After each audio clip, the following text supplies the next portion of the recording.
Hello, my lovely dear students. How are you? I hope you are fine.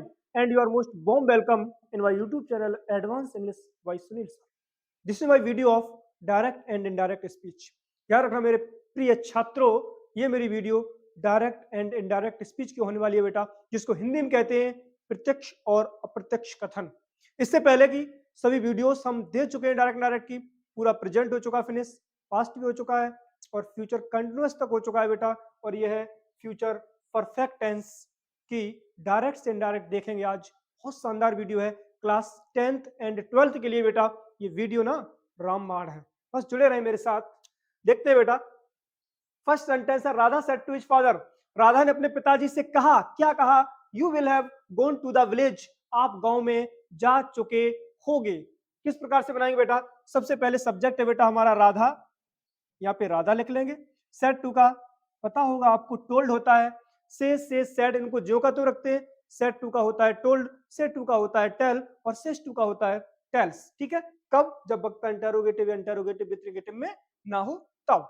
ठीक है बेटा। तो Radha told his father, Radha ने अपने पिताजी से कहा।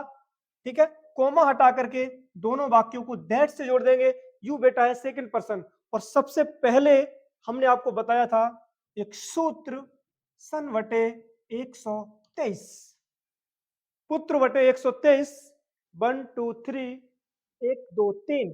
First person change into subject, second person change into object and third person बेटा होगा नो चेंज। और ये भी आपको याद होना चाहिए कि फर्स्ट पर्सन बेटा आई और वी होते हैं, यू इकलौता सेकंड पर्सन होता है और जो थर्ड पर्सन होते हैं वो ही, सी, इट, दे या किसी का नाम होता है बेटा। ठीक है, तो यू सेकंड पर्सन है चेंज इनटू ऑब्जेक्ट। ऑब्जेक्ट हमेशा रिपोर्टिंग वर्ब के बाद में ही मिलेगा। यहाँ पे हिज फादर है, तो ये जो फादर है बेटा ये मैस्कुलिन जेंडर में, इसके लिए प्रोनाउन हम थर्ड पर्सन का ही यूज करेंगे। ठीक है, तो दैट ही। इसके बाद में क्या करेंगे?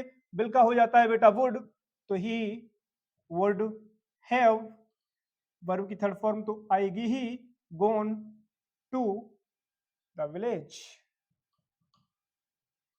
ठीक है, लगा देंगे फुल स्टॉप, कहानी खत्म।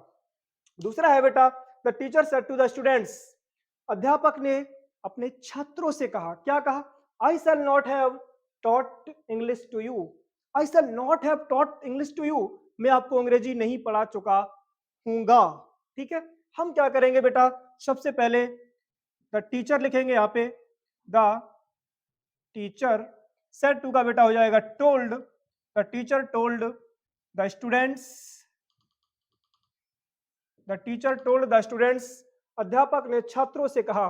कोमा हटा के चुपचाप दैट से जोड़ देंगे। आई फर्स्ट पर्सन और फर्स्ट पर्सन सन बटे 123 के अनुसार चेंज इनटू सब्जेक्ट, और सब्जेक्ट में बेटा है आपका the teacher. Masculine gender singular है बेटा, ही का प्रयोग करेंगे, ही। अब यहाँ पे याद रखना, आई और बी के साथ सेल आता है, लेकिन अन्य सभी कर्ताओं के साथ बिल का प्रयोग होता है। ठीक है, तो ही के अकॉर्डिंग यहाँ पे बिल होगा और बिल का पास्ट would, तो he would not, after that have, he would not have, उसके बाद में taught English, English to, अब लिखा है बेटा you, you हमारा सेकंड पर्सन है, चेंज इनटू ऑब्जेक्ट, ऑब्जेक्ट में क्या है? द स्टूडेंट्स, छात्र बहुत सारे हैं, तो याद रखना he, she, it या कोई एक नाम हो, इसका जो प्लूरल होता है वो हमेशा दे होता है, तो यहाँ पे यू ऑब्जेक्टिव केस में है। ठीक है, you second person change into object, students बहुत सारे हैं, तो मतलब इनके लिए हम दे का यूज करेंगे, और दे का ऑब्जेक्टिव केस देम होता है, तो टू देम कर देंगे, फुल स्टॉप, कहानी खत्म। नेक्स्ट बेटा 4 है, 4 नहीं, यहाँ पे 4 नहीं, यहाँ पे 3 होगा। ठीक है, एक्स्ट्रा एक हो गया, देयर इज नो प्रॉब्लम। ठीक है, थर्ड सेंटेंस है बेटा, लिखा है the doctor said to the patients, doctor ने किससे कहा? पेशेंट्स से, मतलब अपने रोगियों से। एक रोगी नहीं, बहुत सारे हैं। क्या कहा? Will you have taken the medicine in time, will you have taken the medicine in time, क्या आप समय से दवाई ले चुके होगे? कैसे करेंगे बेटा? सबसे पहले द डॉक्टर, द डॉक्टर ये हमारा रिपोर्टर है। ठीक है, सेड टू का आस्क्ड हो जाएगा, क्यों? क्योंकि जो वक्ता है बेटा वो इंटरोगेटिव में है, तो क्या करेंगे? The doctor asked the patients, doctor ने अपने पेशेंट से कहा, रोगियों से कहा, क्या कहा, कॉमा हटा करके दोनों वाक्यों को इफ या वेदर से जोड़ देते हैं। ठीक है, याद रखना, सिंपल है तो दैट से जोड़ेंगे, यदि इंटरोगेटिव विथ नेगेटिव है या इंटरोगेटिव है तो कॉमा हटाकर दोनों वाक्यों को इफ से जोड़ेंगे, वाई टाइप है तो फिर जो कहते हो तो हो ही जाएगा। ठीक है, तो इफ। अब क्या है रूल, इंटरोगेटिव को अफर्मेटिव बनाएंगे तो अफर्मेटिव में सबसे पहले आता है सब्जेक्ट, इंटरोगेटिव में आती है सहायक क्रिया।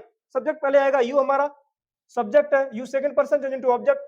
ठीक है, second person change into object. क्या है, पेशेंट्स बहुत सारे, किसका प्रयोग करेंगे बेटा, दे। अब यहाँ पे दे के अलावा देयर देम नहीं कर सकते क्योंकि यहाँ पे सब्जेक्टिव केस में यू है। जब यू सब्जेक्टिव केस में यू कहता है कि जो हम चेंज होके आएंगे वो भी सब्जेक्टिव केस में ही होंगे, पर जैसे भी ऑब्जेक्टिव में नहीं आ सकते हैं तो यहाँ पे सब्जेक्टिव केस में क्या आ जाएगा बेटा, दे। Second person into object, patients के अकॉर्डिंग क्या हो गया, दे। अब क्या करेंगे, लिखा है बिल, बिल का हो जाएगा past would, they would have after that taken the medicine in और टाइम, लगा देंगे फुल स्टॉप, क्योंकि इंटरोगेटिव सेंटेंस को बेटा बदलते हैं अफर्मेटिव में, लगा देंगे फुल स्टॉप। नेक्स्ट है लास्ट, लिखा आई सेड टू हिम, मैंने उससे कहा, मतलब किसी लड़के से कहा, क्या कहा, why will they not have plucked the flowers, why will they not have plucked the flowers, मतलब कि वे फूलों को क्यों नहीं तोड़ चुके होंगे। कैसे बनाएंगे बेटा, सबसे पहले सब्जेक्ट आई, सेड टू का हो जाएगा बेटा हमारा आस्क्ड, आई आस्क्ड हिम, मैंने उससे कहा, क्या कहा, कोमा हटा करके दोनों वाक्यों को वाई टाइप है, जो का तो जोड़ देंगे वाई से, वाई। अब लिखा है विल, ये इंटरोगेटिव विद नेगेटिव, अफर्मेटिव, यदि इंटरोगेटिव सिर्फ होता तो अफर्मेटिव बनाते, और यह इंटरोगेटिव विद नेगेटिव, इसको बनाएंगे बेटा सिर्फ नेगेटिव।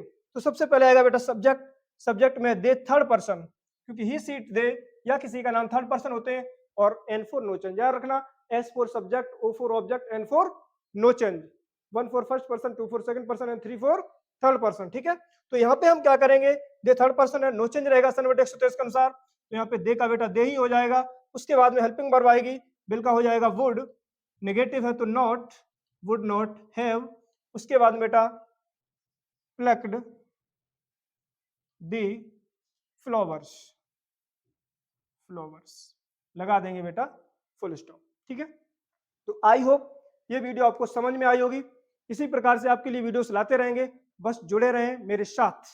और आपके लिए एक छोटा सा मोटिवेशन है कि रख हौसला, वो मंजर भी आएगा, और प्यासे के पास चल के समुंदर भी आएगा, प्यासे के पास चल के समुंदर भी आएगा।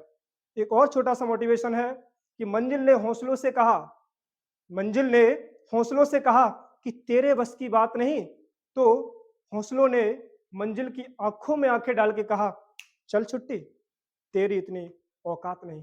बस जुड़े रहे मेरे साथ, इसी प्रकार से आपके लिए वीडियोस लाते रहेंगे, और टाइम ज्यादा नहीं है क्लास 10th व 12th के एग्जामिनेशन के लिए।